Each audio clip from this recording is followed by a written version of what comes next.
우리 그리스도인들이 매일매일 읽어야 할 말씀은, 그 중에서도 시편과 잠언의 말씀은 매일 꼬박꼬박 읽기를 바랍니다. 시편과 잠언은 어떻게 보면은 우리 영혼의 비타민과 같아요. 사람이 몸의 기본적인 영양이 만약에 부족하면은 반드시 문제가 생기죠. 반드시 문제가 생겨요. 그래서 사람이 골고루 먹는 게 중요한 것은, 그래야 우리 몸에 필요한 영양소가 다 채워지기 때문에 그런 거예요. 마찬가지예요.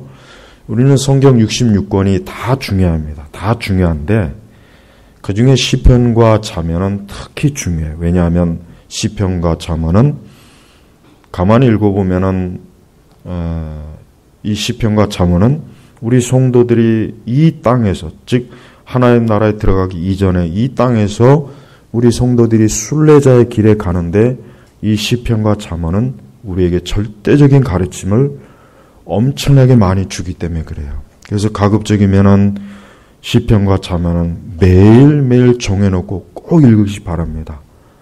그러면은 틀림없어요. 틀림없이 여러분들은 이 순례자의 삶, 우리가 이 광야의 순례자의 삶에 엄청나게 많은 하나님의 위로와 하나님의 지혜와 하나님의 인도하심과 하나님의 경고와 하나님의 선하심을 풍성하게 맛볼 수 있어요.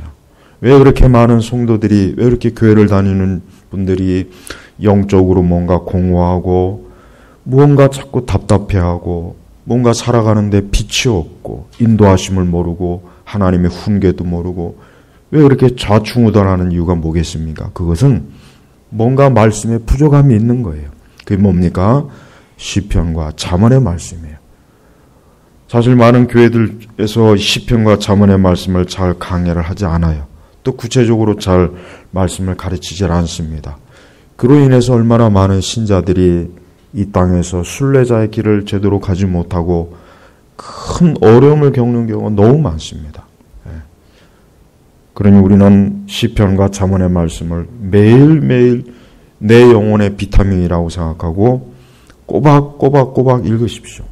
잠언의 말씀은 사실, 물론 잠언의 말씀도 한 구절 한 구절 하면 좋은데 잠언의 말씀은 웬만하면 읽기만 해도 다 이해가 가는 거예요.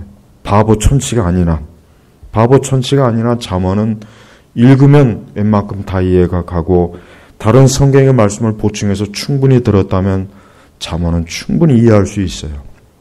시편도 마찬가지입니다. 물론 시편에는 깊은 신학이 있기 때문에 시편은 잠언보다 좀 더 배워야 될 말씀이 더 많이 있습니다. 그러나 역시 시편도 웬만큼 교리적 토대가 있고 성경의 다른 말씀을 충분히 읽고 성경적 설교를 읽으면은 시편도 굳이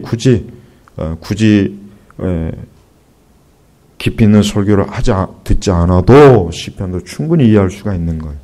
그러니까 제발 시편과 잠언의 말씀은 꼬박꼬박 읽어요. 매일매일 읽으란 말이에요. 매일매일. 그러면은 그로 인해서 얻는 유익이 너무 크고 너무 많습니다. 그래서 제발 시편과 잠언의 말씀은 우리 성도들이, 우리 제노바 교육교회 성도들은 꼭 일생 아주 매일 하나님 나라에 가기까지, 천국에 들어가기까지 이 시편과 잠언의 말씀을 꼭 읽히길 바랍니다. 특히 아이들에게도 그렇고 청소년들에게도 그렇고 특히 청년들, 이 청년들은 잠언의 말씀을 단 하루도 빼지지 말고 읽어요. 그래야 여러분들이 이 마귀와 세상과 악인의 속임수에 넘어가지 않는 거예요. 왜 우리가 세상과 마귀와 악인의 속임수에 넘어가느냐? 말씀을 모르기 때문이고 말씀의 경고를 무시하는 거예요. 그래서 잠언 말씀만 잘 알아도 얼마나 우리가 수많은 마귀가 세상과 악인이 파놓은 그 함정과 그물에 넘어가지 않아요. 잘 피해갈 수 있어요. 그걸 모르니까 사실 어떻게 보면 아무것도 아닌 함정과 그물에 넘어갑니다. 진짜 오묘하게 깊어서 잘 이해할 수 없고 알지 못하는 그물인 함정은 이해해요. 그런데 넘어지면은 그럴만하다 할 수 있는데 사실 별것도 아닌 거, 아무것도 아닌 거예요. 사실 대부분의 일반 성도들이 대부분의 신자들이 걸려 넘어지는 그물과 함정은 솔직하게 별거 아닙니다. 별거 아니에요. 그렇게 막 엄청나게 뭘 알아야만 발견할 수 있는 건 아니에요. 조금만 말씀의 경고와 주의를 알면은 금방 피할 수 있는 것들인데 그 별것도 아닌 그물과 함정에 푹썩 걸려 넘어지는 거 보면은 그만큼 우리가 하나님의 계시의 말씀, 이 성경의 말씀에 무지하고 이 성경의 말씀을 신뢰하지 않은 겁니다. 그러니까 제발 이 잠언은 끝까지 제가 다 하려고 하는데 하여튼 시편과 잠언의 말씀은 매일매일 매일 밥은 안 먹어도 커피는 안 마셔도 제발 좀 빼놓지 말고 시편, 잠언 매일 읽으라. 매일. 그러면은 그것이 우리 영혼과 우리의 마음과 우리의 지성을 모든 세상의 거짓말, 모든 악인들의 그 사기와 또 이 세상의 그 두려움에서 우리를 철저하게 보호하고 지킵니다. 그렇게 해보세요. 제 말이 틀리나 맞나? 이건 하나님의 말씀이 보장한 거란 말이에요. 자, 시편 9편. 자, 시편 9편과 시편 10편은 하나의 짝입니다. 그래서 사실은 굳이 9편과 10편을 나눌 필요는 없는데 그러나 이걸 나눴어요. 나눠가지고 이렇게 서로 분리해서 사실은 우리 성경이 이렇게 됐습니다. 원래는 하나의 짝입니다. 자, 우리 시편 9편을 보면은 1절에 보면은 내가 온 마음으로 여호와께 감사하며 그렇습니다. 우리는 성도의 특징, 하나님의 사람의 첫 번째 특징, 감사하는 겁니다. 하나님께 감사하는 겁니다. 우리는 하나님께 감사할 일만 있어야 감사하는 게 아니라 뭡니까? 사실은 결코 감사할 것도 아닌데 사실 감사할 일이 특별히 없음에도 불구하고 우리는 항상 기본적으로 하나님께 감사하는 거예요. 하나님의 자녀는 항상 하나님 앞에 감사하는 마음을 가지고 있어야 됩니다. 감사하는 마음이 없는 건 그거는 그 마음이 뭐예요? 강팍한 거예요. 이스라엘 백성의 특징이 뭡니까? 구약의 이스라엘 백성의 특징 딱 한 가지예요. 도대체가 감사할 줄 몰라요. 도무지 감사할 줄 몰라요. 하나님께서 그렇게 만나도 주시고 먹을 것도 주시고 돌봐주시고 이스라엘의 모든 원수로부터 지켜줬는데 불구하고 감사하지 않아요. 항상 이스라엘 백성들은 감사가 부족한 거예요. 예수님께로부터 문둥병을 고침받은 10명이 있었지만 그 중에 누가 감사하러 왔습니까? 이방인 한 사람만 감사하러 왔어요. 나머지 진짜 유대인들, 하나님의 선민은 도무지 감사하러 예수님께 다시 오지 않았어요. 그래서 예수님께서는 그 한 사람의 이방인만 딱 구원해 줬어요. 나머지는 그냥 몸만 치료해 준 거예요. 하지만 그들은 영원한 그 죄에서 건짐을 받지 못했어요. 그러니까 우리는 감사를 너무 소홀하게 여겨요. 하도 이 감사하고 헌금하고 결부를 많이 시키는 설교를 해가지고 일부러 감사를 안 하려고 그래요. 왜? 감사하는 마음에 들면 헌금해야 되니까. 그러니까 그만큼 이게 감사가 얼마나 이 천박하게 된 거예요. 천박. 하나님께서 겨우 헌금이나 거두려고 우리에게 감사하라고 한 게 아니에요. 우리가 헌금 안 내도 하나님 앞에 감사해도 하나님이 굳이 그걸 책망하지는 않아요. 그러니까 자꾸 헌금하고 감사하고 결부시킬 필요는 없어요.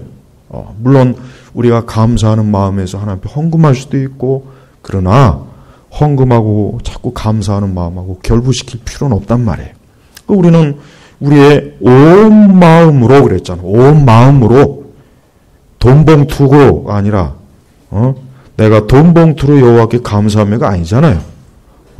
온 마음, 우리의 마음, 그러니까 우리의 중심으로 뭡니까? 하나님 앞에 감사하는 겁니다. 뭘 감사해야 되겠습니까? 우리의 구원에 대해서 감사해야 되죠. 우리를 영원 전부터 사랑하셔서 우리가 하나님을 알고 하나님을 믿는 것, 이걸 감사하는 거예요. 내가 만약에 우상을 섬기고 내가 만약에 저 허망한 세상에서 하나님 모르고 죄악 가운데 죄악의 정욕과 쾌락 가운데 빠져 산다고 생각해 보십시오. 얼마나 끔찍합니까? 얼마나 두렵습니까? 그거 한번 생각해 봐요. 그러니까 우리는 하나님께서 나를 하나님의 자녀로 삼아주신 것, 나를 하나님을 경외하는 이렇게 예배를 드리고 하나님을 찬송하고 하나님께 예배를 드리면서 기도를 하면서 하나님을 알고 하나님의 백성들과 함께하고 장차 영원한 천국에 내 자리를 하나님께서 예배해 놓으신 것, 이 모든 게 감사한 거예요. 그리고 매일매일 하나님 우리와 동행하시죠. 우리가 알지 못하는 내일을 하나님께서 미리 다 준비하시고 예배해 주시죠. 우리를 영원히 우리에게 떠나지 아니하시고 우리를 지켜주시죠. 감사할 게 얼마나 많습니까? 그러니까 우리는 감사해야 돼. 하나님께 절대로 불평하면 안 돼요. 조금이라도 불평하는 마음이 있으면 그거는 죄예요, 죄. 내 마음속에 하나님에 대해서 조금이라도 불평하는 마음이 들면 그거는 내가 잘못된 거지 하나님이 잘못된 게 아니에요. 감사해야 돼. 무조건 감사하는 거예요. 한번 생각을 하면 내가 하나님께 감사할 게 많지 하나님께 불평할 게 단 한 가지라도 있습니까? 없어요. 절대로 없는 거예요. 그러니까 제발 매일매일 감사하세요. 여호와께 감사하라. 시편의 말씀에 하나님께 여호와께 감사라는 거로 아예 시편 한 장 전체가 있는 말씀도 있죠. 그만큼 우리 하나님의 백성들은 감사하는 거예요. 매일 감사하세요. 하루에 시작할 때도 감사하시고 하루를 다 마쳤을 때도 하나님 앞에 감사하세요. 우리는 감사하는 게 이게 하나님의 자녀의 표시예요. 마귀의 자녀들은 감사할 줄 모르잖아요. 우리나라 사람들이 점점 악해지는 증거가 뭡니까? 감사할 줄 모르고 늘 불평불만하는 거예요. 이 좌파들이 왜 나쁘냐? 이 좌파들이 나쁜 거는 그 사회와 그 국가를 자꾸 불평하고 불만족스럽게 자꾸 만드는 거예요. 그래서 그것 때문에 점점 더 어때요? 점점 이 사회와 국가가 무질서해지고 자꾸 불평불만만 해대는. 그러니까 이 좌파들은 역사를 쭉 보면은 별것도 아닌 일에 그냥 죽창 들고 총 들고 칼 들고 사람 죽이고 뒤집어 엎고 아무것도 아닌 일에 그냥 막 들썩거려 가지고 공연히 어때요? 공연히 사람들 마음을 불안하게 하고 악하게 만들고 거칠게 만드는 거예요. 네. 그러니까 우리나라도 지금 그렇게 돼가고 있잖아요. 그러니까 어떤 이유로든지 좌파, 공산주의 이것들은 절대 들어오면 안 되는 거예요. 이게 들어오는 순간 그 국가와 사회는 무너지는 거예요. 모든 면에서 무너지는 거예요. 그러니까 우리 기독교가 들어오면 어때요? 하나님 앞에 감사하는 마음을 가지고 살아가는 거예요. 감사하는 마음 가지고. 하나님께 감사하며. 물론 우리가 인간이 살아가면서 거칠고 어려움도 많고 고난도 많아요. 그러나 그걸 어떻게 받아들이냐가 중요한 거예요. 그거를 매사에 화를 내고 짜증을 내고 뒤집어 엎고 부자를 다 죽이고 파탄내고 이런 식으로 하면 그 사회와 세상과 가정이 어떻게 되겠습니까? 못 사는 거예요. 그 지옥이 되는 거예요. 그러니까 우리는 하나님의 백성들이 많아야 돼요. 하나님의 백성들이 하나님을 경외해야 그 경외하는 마음을 가지고 세상을 좋게 만들지 이건 온통 그냥 감사하는 하나님께 감사하는 마음이 없는 사람들이 많으면은 그 사회는 지옥 같은 세상이 되는 거예요. 그러니까 여러분 하나님 앞에 감사하는 마음을 가지십시오. 내가 그랬죠. 내가 다윗이 그래요. 다윗의 시죠. 이게 온 마음으로 그냥 마음이 아니라 나의 마음 전체에 하나님께 감사하는 거예요. 지금의 내 상황에 대해서 감사하십시오. 지금의 내 형편에 대해서 감사하세요. 그걸 자꾸 불평하지 마세요. 엄밀히 얘기해서 불평할 거리도 누가 만든 거예요? 그거 내가 만든 거잖아요. 내가 하나님 앞에 불순종하고 내가 하나님의 뜻대로 하지 않아서 생긴 걸 왜 하나님 앞에 원망해요? 그거 자체가 나쁜 거란 말이에요. 그러니까 우리 성도들은 감사해야 돼요. 감사하고 감사하면 그 감사를 통해서 하나님이 놀라운 일을 일으킨다니까요.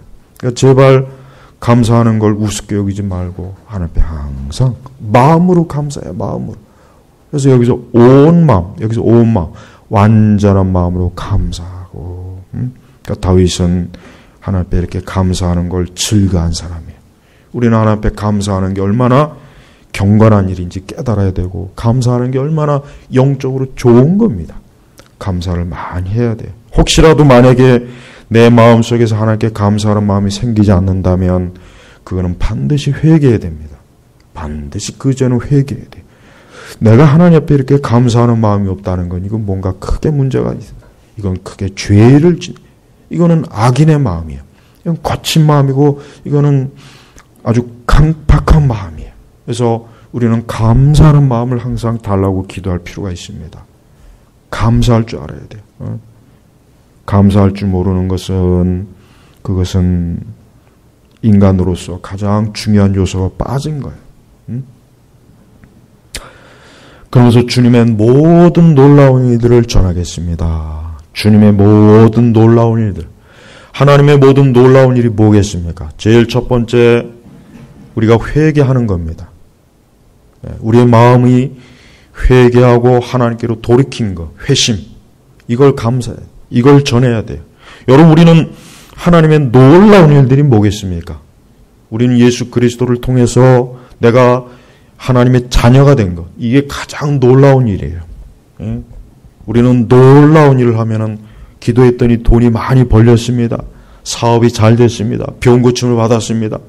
간증들 보면 대부분 그런 간증들이 많은데 정말 제일 놀라운 건 뭡니까? 예수 그리스도께서 날 위해서 십자가에서 죽으셨습니다. 그분이 내 죄 때문에 그분이 그 존귀하시고 존귀하신 하나님의 독생자께서 날 위해서 십자가에 죽으셨습니다. 이게 놀라운 소식이에요. 이것보다 놀라운 소식은 세상에 아무것도 없어요. 세상에 그 어떤 놀라운 소식도 하나님의 아들 예수 그리스도께서 날 위해서 십자가에 죽으셨습니다. 이것보다 놀라운 소식이 어디 있습니까? 없어요. 또한 우리는 내가 하나님의 자녀가 되어서 내가 하나님의 자녀로서 살게 되고 자녀의 권세를 갖게 된 거 이게 놀라운 거예요. 놀라운 거예요. 원래 우리가 누구의 백성입니까? 우리는 마귀의 백성이에요. 우리는 엄밀히 얘기하면 우리는 마귀의 노예입니다. 노예. 우리는 그 노예로 평생 살다가 멸망해야 될 사람들이에요. 원래는 그래요. 근데 하나님께서 우리를 그 가운데서 건져주시잖아요. 모든 사람을 건지는 게 아니에요. 모든 사람을 하나님 구원하지 않습니다. 하나님 구원할 자와 멸망할 자를 딱 하나님 구분했어요. 그래서 하나님께서는 반드시 구원받을 자를 반드시 하나님께서 그를 섭리 가운데서 건져주시는 거예요.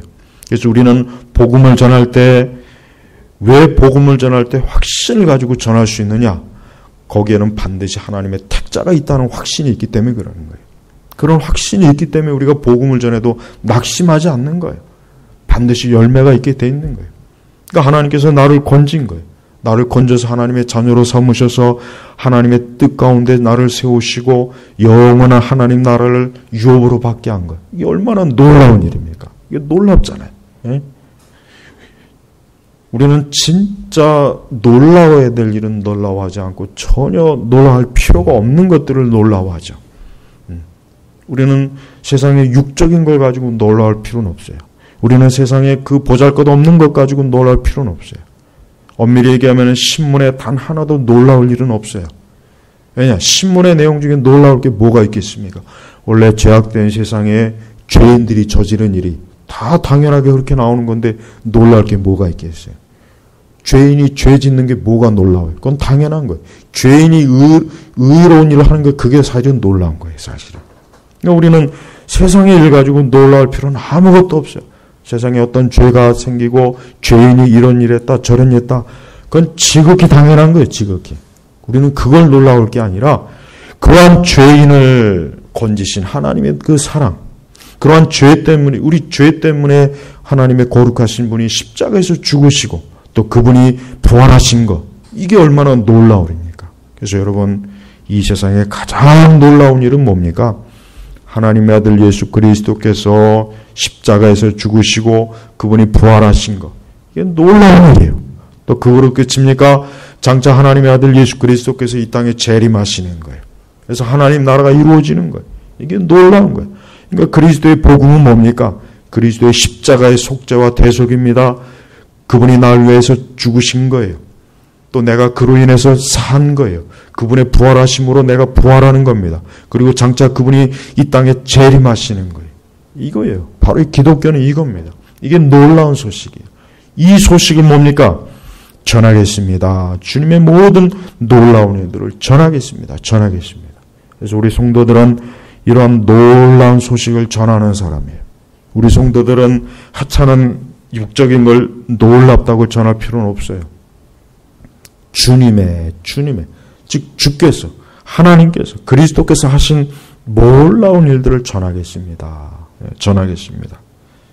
모든 성도들이 오늘 이 시편 9편 1절의 말씀대로만 산다고 해도 얼마나 하나님께서 영광을 받으시겠어요? 크게 영광을 받으시지 않겠어요? 우리는 하나님께 영광을 돌리고 싶어 하죠. 그럼 간단합니다. 첫째는 온 마음으로 감사하는 것과 두 번째는 뭡니까? 주께서 하신 놀라운 일들을 전하는 것. 이게 하나님께 감사하는 것이고 영광을 올리는 것입니다. 하나님을 영화롭게 하고 그분을 영원토록 즐기는 게 뭐겠습니까? 바로 시편 9편 1절의 말씀이에요. 그러면서 내가 주님 안에서 기뻐하고 즐거워하며 지극히 높으신 주님의 이름을 찬송하겠습니다. 찬송하겠습니다. 이게 경건한 사람의 마음을 표시한 게 오늘 시편 9편 1절 2절의 마음입니다. 누가 경건한 사람이냐? 다른 거 없어요. 내가 주님 안에서 기뻐하고 즐거워하는 거예요. 주님 안에서 기뻐하고 즐거워. 근데 사실 우리가 우리 자신을 엄밀히 살펴볼 때 내가 주님 안에서 기뻐하고 즐거워하고 있을까? 내가 주님 안에서 기뻐하고 즐거워하고 있는가? 우리는 육적인 일에 즐거워하고 기뻐할 수는 있어요. 그건 쉬워요. 근데 주님 안에서 기뻐하고 즐거워하려면은 사실은 믿음이 없으면 안 됩니다. 믿음이 있어야 돼요. 믿음. 예. 왜? 믿음이 있어야 주님 안에서 기뻐하고 즐거워할 수 있지. 믿음이 없으면은 그냥 지금 당장 눈에 보이는 것, 지금의 내 형편, 캄캄한 내 앞날 이런 걸 생각하면은 기뻐하고 즐거워하기보다는 우울하잖아요. 우울하고 캄캄하잖아요. 그러니까 주님 안에서 기뻐하고 즐거워하려면은 믿음이 없이는 안 되는 거예요. 그래서 믿음이 중요한 거예요. 여러분들 제발 신앙은 말 그대로 믿음이에요. 믿음으로 하나님을 우러러 보는 거예요. 주님을 바라보는 거예요. 그래서 제발 믿음이 강해야 돼요. 교회 안에서 가장 좋은 성도는 믿음이 강한 성도입니다. 이 믿음이 강한 사람은 시험에 들지 않습니다. 믿음이 강한 사람은 정말 감사할 수 있어요. 지금 감사할 게 없지만 감사할 일이 앞으로 많이 주어질 것이라는 감사함이 그 마음에 있기 때문에 그 믿음이에요. 또 기뻐하고 즐거워할 수 있습니다. 또 찬송이 어떻게 나오겠습니까? 믿음이 있어야 찬송이 나오는 거예요. 믿음이 없으면 찬송이 나올 수가 없죠. 그러니까 기독교 신앙은 말 그대로 믿음입니다. 그래서 우리는 믿음이 있어야 돼요. 믿음이 없으면은 아무리 많은 지식도 소용없습니다. 믿음이 없으면 아무리 요란하게 내가 주를 위해서 뭘 한다 해도 결국은 뭡니까? 빈 껍데기예요. 그래서 믿음을 가지고 있어야 온 마음으로 감사도 할 수 있고 하나님의 놀라운 복음의 사역도 증거할 수 있고 또 기뻐하고 즐거워할 수 있는 거예요. 우리 사람이 근본적으로 기뻐하고 즐거워할 수 있는 것은 하나님 안에 있을 때입니다. 하나님 바깥에서는 그냥 잠깐의 기쁨과 즐거움, 육적인 거예요. 물론 그것도 우리가 살아가면서 무시할 수는 없는데 그러나 그거는 잠깐 있다가 그냥 끝나는 거예요. 근데 궁극적으로 영원한 기쁨과 즐거움은 누구 안에서 누릴 수 있습니까? 주님 안에서 누릴 수 있는 거예요. 주님 안에서. 네. 인간이 살아가면서 기쁨이나 즐거움 보면은 육적인 건 곧 잠깐 있다가 그냥 지나버려요. 근데 영원한 즐거움이란 그거는 육적인 데서 찾을 수가 없어요. 오직 어디요? 주님 안에서, 그리스도 안에서 찾는 거예요. 그리스도 안에서. 이게 얼마나 좋아요. 세상 사람들이 평생을 육적인 즐거움을 찾지만 그거는 곧 끝나잖아요. 그건 곧 끝나요. 나이 먹으면서 끝나고 젊음이 지나서 끝나고 돈이 사라지면 끝나는 것이고 명성이 지나가면 끝나는 것이고 결국 시간이 지나면 다 쇠퇴 없어요. 그래서 대부분이 하나님 믿지 않는 사람의 그 끝은 허망하고 허무한 거예요.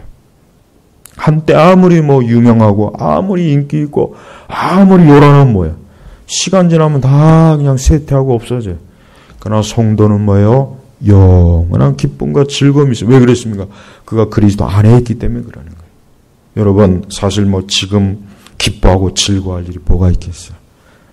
우리 자신을 봐도 세상을 봐도 사실 엄밀히 얘기하면 기뻐하고 즐거워할 일은 없습니다. 그렇지만 주님 안에서 성경에 뭐라고 했습니까? 주님 곁에는 영원한 기쁨과 즐거움이 있어요. 그러니까 우리가 주님을 가까이 하면 할수록 기쁨과 즐거움은 커져요. 그러나 주님을 멀리하면 멀리할수록 성도는 기쁨과 즐거움이 사라집니다. 그러면서 지극히 높으신 주님의 이름을 찬송하겠습니다. 찬송하겠습니다. 찬송이야말로 권능이죠. 찬송은 권능이에요. 그래서 우리는 매일매일 하나님을 찬송하고 또 시편에 보니까 내가 하루에 7번씩 하나님을 찬송하리라 하는 말씀도 있어요. 하루에 7번씩 찬송하리라. 그것도 다윗의 시예요. 그러니까 다윗은 왕의 자리에 있으면 굉장히 바쁠 거 아닙니까? 왕의 자리에 있으면 바쁘잖아요. 왕이 놀고 먹는 자리는 아닐 거예요. 왕의 위치가 얼마나 바쁘니까. 한 나라를 통치하는 게 그게 쉬운 일이겠어요? 굉장히 어려운 일인데, 근데 다윗을 보면은 하루에 7번씩 하나님 앞에 찬송도 하고, 하루에 꼬박꼬박 하루에 3번씩 하나님 앞에 기도도 하고, 다윗이 보면은 꼭 종일 예배당 안에 있는 사람 같아요. 근데 사실은 다윗은 왕궁에 있는 사람이에요. 매일매일 신하들로부터 보고를 받아야 돼요. 국내 정세, 국외 정세가 어떤지 보고도 받아야 되고 그 계획을 책임도 져야 되고 얼마나 바쁘겠습니까? 그런데 다윗의 일생을 보면은 다윗의 시편을 보면은 마치 꼭 예배당 안에서 산 사람처럼 그렇게 행해요. 그러니까 우리는 핑계 대면 안 돼요. 나는 바빠요. 나는 일이 많아요. 그걸 핑계를 대면 그거는 잘못된 거예요. 그럼 다윗보다 더 일이 많을까요? 다윗보다 일이 더 많겠습니까? 그렇진 않죠. 우리는 그러니까 내가 어떠한 일을 하고 있든지 어느 형편에 있든지 내가 하나님을 경외하고 하나님을 찬송하고 하나님께 기도하는 이러한 일에 예배하는 일에 우리가 소홀히 한다면 이게 만약에 자꾸 침해를 받으면 그거는 영적으로 잘못된 거지 그 핑계 댈 게 문제가 생기는 게 아니에요. 그래서 여러분 매일매일 우리의 삶은 오늘 이 말씀처럼 온 마음으로 감사하고 또 주님의 모든 놀라운 일들을 증거하고 주님 안에서 기뻐하고 즐거워하고 주님의 이름을 찬송하는 것. 이게 경건한 하나님의 자녀의 심령의 상태고 그의 모습입니다. 그래서 우리는 이러한 말씀을 통해서 나 자신이 영적인 상태를 여기에서 점검하고 여기에다가 딱 기준을 대는 거예요. 기준을 대는 겁니다. 그래서 경건한 다윗과 같이 나 역시 이렇게 하나님 앞에 나아가리라 이런 결심을 해야 되는 겁니다. 그러면서 3절로 넘어가니까 내 원수들이 물러갈 때 그들이 주님 앞에서 넘어져 망할 것이니 원수. 우리 성도의 제일 원수는 누구입니까? 마귀입니다.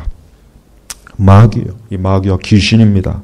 절대 마귀를 잊으면 안 됩니다. 우리가 하나님도 잊으면 안 되겠지만 마귀도 잊으면 안 되는 거예요. 마귀가 없는 것처럼 지금은 우리 교회 생활하죠. 지금 시대는 마귀와 사단, 귀신 얘기를 교회 안에서 거의 안 하죠. 그러니 얼마나 마귀가 좋겠어요. 자기를 숨기고 마음껏 활동할 수 있잖아요. 여러분 근데 성경에는 이 마귀와 귀신, 이 사단 얼마나 이것들이 역사를 많이 합니까? 이것들이 얼마나 하나님의 자녀들을 죄악과 악한 곳으로 빠뜨리고 유혹하고 미혹하죠? 지금 이 세상을 보십시오. 마귀의 역사가 얼마나 강해요. 공중권세자고 마귀가 얼마나 지금 강하게 역사합니까? 한번 보세요. 이 마귀는 교회 안에서만 활동하는 게 아닙니다. 마귀는 정치, 경제, 문화, 예술, 전 세계의 모든 영역을 마귀가 아주 집요하게 이 세상을 어때요? 하나님의 백성들이, 하나님의 자녀들이 어렵게 자꾸 만드는 거예요. 그러니까 여러분, 우리가 모든 면에서 잘 봐야 돼요. 우리가 잘 봐야 돼요. 우리는 이 정치도 마찬가지고, 여러분, 이 정치에 있어서 이 마귀가 역사하는 걸 뚜렷하게 볼 줄 알아야 돼요. 문화도 그렇고, 경제도 그렇고, 우리는 마귀의 역사하면 자꾸 종교만 보잖아요. 종교만 보잖아요. 아니란 말이에요. 마귀가 어떻게 그렇게 종교라고 하는 한 영역에만 머물면 왜 하나님께서 성경에서 왜 마귀를 공중 권세 잡은 자라고 하겠어요? 그럴 이유가 없단 말이에요. 근데 마귀는 뭐예요? 이 지상 전체 영역의 마귀는 역사해요. 반드시 역사합니다. 역사해요. 전쟁도 그렇고 경제 혼란도 그렇고 그다음에 도덕적 윤리적 타락도 그렇고 지금 우리나라 지금 동성애 문화 퍼지는 거, 이 좌파적 이념이 서서히 우리 사회 곳곳에 스며든 거, 머리가 빨간 사람들이 대통령이 되고 정치가가 되고 그 사람들의 사상이 자꾸 곳곳에 침투해서 젊은 애들 자꾸 이상하게 만들고 사람들의 생각이나 이 사람들의 이 자체를 아주 삐딱하게 만드는 거. 이게 어디서 온 겁니까? 근본적으로. 마귀예요. 그냥 마귀. 사단이란 말이에요. 특별히 우리 개인적으로 원수 마귀는 강하게 역사합니다. 특별히 우리 성도들은 기도하지 않으면 마귀에게 기회를 주는 거예요. 귀신들. 이 마귀와 귀신은 있어요. 그 증거가 뭐냐? 말씀에 있어요. 예수님께서 무리를 걷는 걸 보시고 제자들이 뭐라 그랬습니까? 제자들이 유령을 얘기했죠.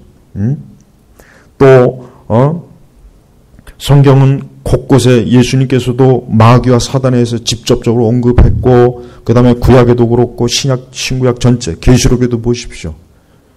보이지 않는 영역에서 마귀는 보이는 영역을 엄청나게 영향을 주는 거예요. 그리고 특별히 뭡니까? 개개인에게 마귀는 영향을 줘요. 그래서 여러분 원수들이 물러갈 때 원수가 우리를 가까이 하면 안 됩니다. 마귀가 우리를 가까이 하면 안 돼요. 마귀가 나를 가까이 하고 우리의 자녀들을 가까이 하고 내 가정에 역사하고 또 교회도 역사합니다. 이단들이 침투하죠. 그 다음에 교회를 혼란스럽게 하죠. 불안하게 만들죠. 시험에 들게 하는 거. 이거 다 마귀의 역사란 말이에요. 가정에서도 마찬가지, 우리 개개인도 마찬가지. 그래서 우리는 항상 기도를 강력하게 해야 될 이유는 뭐냐면 원수를 물러가게 하기 위해서는 기도 외에는 다른 게 없어요. 기도 외에는 안 되는 거예요. 기도와 금식 외에는. 그래서 여러분 마귀가 역사하는 현상이 조짐이 조금이라도 보이면은 그때는 허둥대지 말고 주의 하신 말씀대로 기도와 금식으로 그렇게 하면은 마귀는 물러갑니다. 정말 물러가요. 사람은 이 마귀가 역사하기 때문에 사람이 불행해지는 거예요. 사람이 죄의 길로 가는 거예요. 속는 거예요. 미혹의 길로 가는 거예요. 이 마귀 역사를 모르니까 지금 교회들은 완전히 마귀에게 놀아나잖아요. 그래서 항상 제가 하는 말 있죠. 성령이 충만한 게 아니라 악령이 충만하다. 악령이. 그 하는 짓들 보고 그들의 가르침 보고 그들의 열매를 보면 저게 악령이지 어떻게 저게 성령이야. 성령이 어떻게 저런 열매를 맺고 저런 현상을 나타납니까? 어떻게 성령의 역사가 어떻게 하나님의 말씀을 그릇되게 반대로 해설하고 반대로 적용합니까? 그건 말이 안 되는 거예요. 어떻게 성령이 그렇게 할 수 있어요? 우리는 우리의 제1 원수 뭡니까? 귀신들이에요. 마귀들이에요. 이것들은 반드시 있는 거예요. 이걸 알지 못하는 사람은 그 사람은 신앙생활 기본이 안 돼 있는 거예요. 기본이. 영적인 거에 아예 첫 발도 디지지 못하는 거예요. 예수님께서 40일 금식하고 난 다음에 누가 찾아왔습니까? 사단이 찾아왔잖아요. 찾아올 게 없어갖고 사단이 찾아와요? 하나님의 아들 예수 그리스도께서 40일 금식하고 나서 바로 찾아온 게 마귀 새끼야. 마귀 와서 예수님에게 3가지 시험을 걸죠. 그거 보세요. 마귀는 신자들의 시험을 건단 말이에요. 그래서 우리는 절대적으로 마귀에게 조심해야 돼요.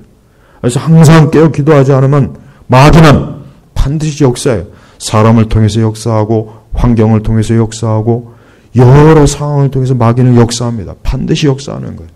그래서 신자는 반드시 하나님 앞에 철저하게 기도와 말씀으로 깨어 있어야 이 원수가 감히 우리 앞에서 힘을 못 쓰는 거예요.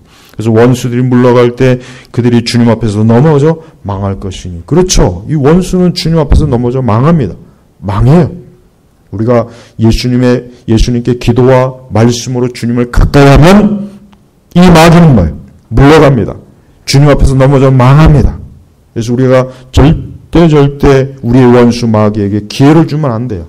마귀가 틈을 타지 못하라고 그랬어요. 철저히 이거는 너무 분명한 거예요.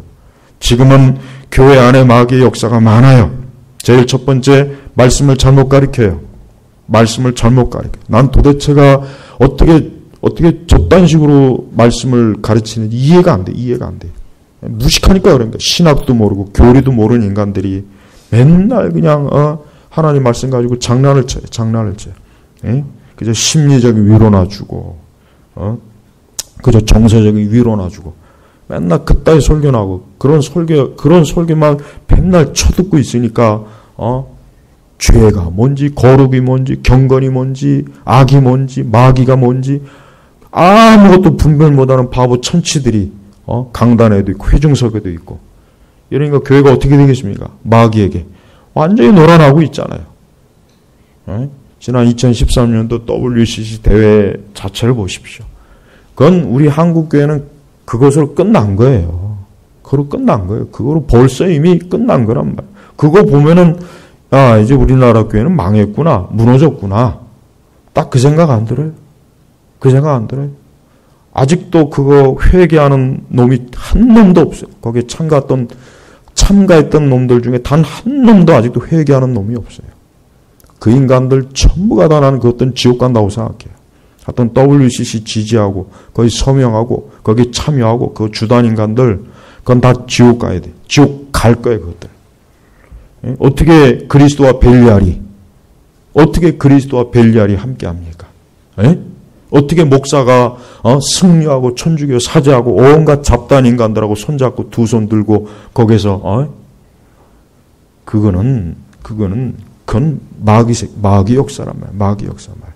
근데 그것조차도 구별 못하는 목사들, 신자들, 이게 우리 시대 수준, 교회 수준이 이래. 응? 개혁교회들도 그걸 분명하게 경고해야 된대요. 개혁교회들도 잠잠했죠. 개혁교회들도 개혁교회라고 하는 그 교회들도 그때 내가 보니까 잠잠했어요. 그거 강력하게 반대하지 않았어요. 자기네 교단이 그 짓을 하면 교단에서 나와야지.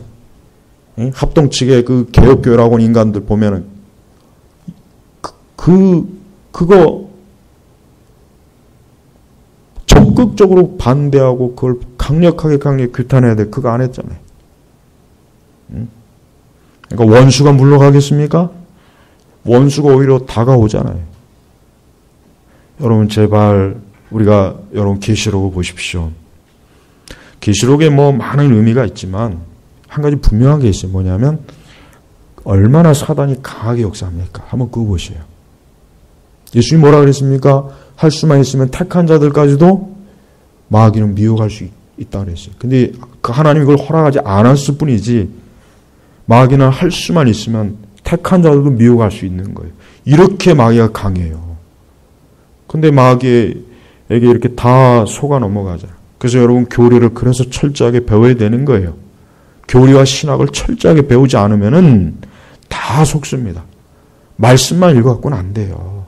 그러니까 제발 여러분이 이런 걸 잘 깨달으시기 바랍니다. 이런 걸 알지 못하니까 진리도 모르고 구원도 없고 영생도 없고 천국도 모르고 심판도 모르고 신앙생활 해봐야 뭐합니까? 어차피 교회 나오나 안 나오나 똑같이 지옥 가는 거.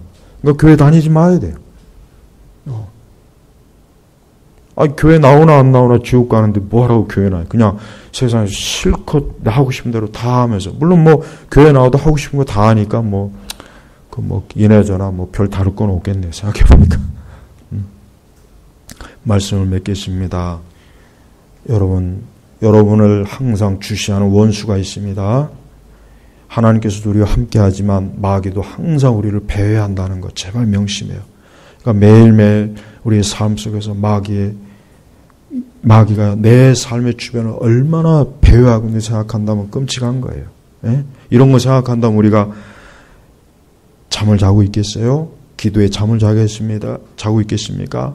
신앙을 등한히 하겠습니까? 예배를 등한히 하겠습니까? 말씀을 멀리 하겠습니까? 그럴 수 없잖아요. 그러니까 제발 영적인 눈을 뜨고 원수에게 기회를 주지 말고 항상 말씀대로 성령에 충만하고 늘 성령으로 무장하고 그래야 할 이유가 거기에 있는 것입니다. 오늘 이 말씀대로 여러분 모두가 경건한 다윗과 같이 주님 앞에 온전하시기를 주의 이름으로 축복합니다. 기도하겠습니다. 주 하나님 감사합니다. 오늘도 우리에게 주시는 거룩한 시편의 말씀으로 주여 우리의 심령에 하나님의 거룩한 진리의 말씀으로 풍성히 채워주시고 우리의 영혼이 풍성하고 우리의 마음과 생각과 지성까지도 하나님의 진리의 말씀으로 맑고 깨끗하게 정화될 수 있게 하여 주시옵소서. 감사드리며 우리 주 예수님의 이름으로 기도 올렸습니다. 아멘.